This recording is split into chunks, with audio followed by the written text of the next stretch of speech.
Good morning dear student. हम लोग इस लेक्चर में बात करेंगे dependence of angle of deviation. हम लोगों ने प्रिज्म वाले लेक्चर में या refraction of light through a prism वाले लेक्चर में हम लोगों ने ये देखा था, लास्ट फार्मूला आया था n is equal to sine A plus del by two upon sine A by two, where n is the refractive index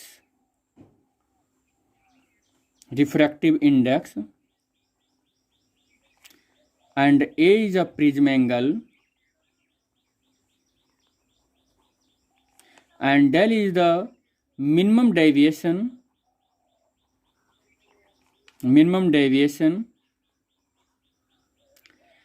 अब यहाँ पर मिनिमम डेविएशन की कंडीशन अगर हम स्पेशली लें तो sine A plus del by two is equal to A plus del by two and sine A by two is equal to A by to.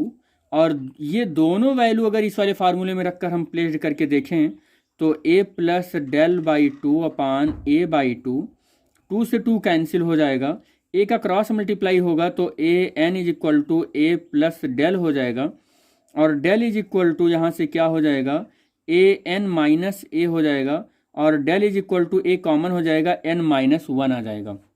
लेकिन ये कंडीशन हम ले रखी है मिनिमम डेविएशन का, तो डेल जो होगा वो डेल मिन से लिखा जाएगा, तो डेल मिन इज इक्वल टू ए और एन माइनस वन।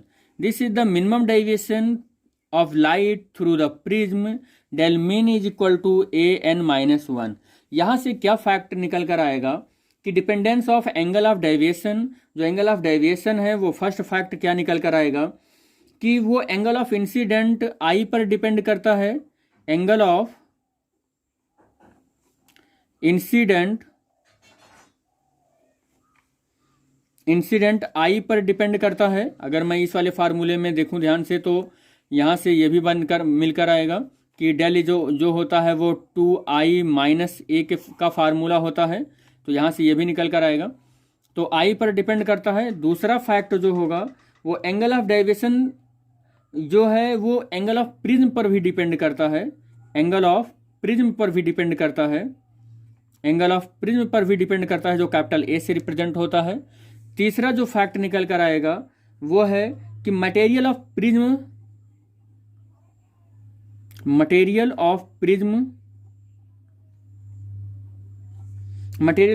और refractive index of the material,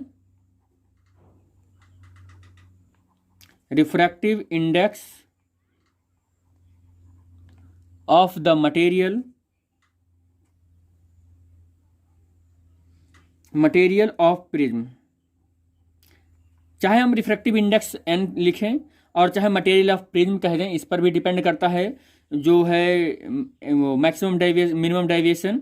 और जो फोर्थ फैक्टर निकल कर आ रहा है वेवलेंथ ऑफ लाइट पर डिपेंड करता है, wavelength of light of light को हम ऐसा भी कह सकते हैं कि कलर पर डिपेंड करता है।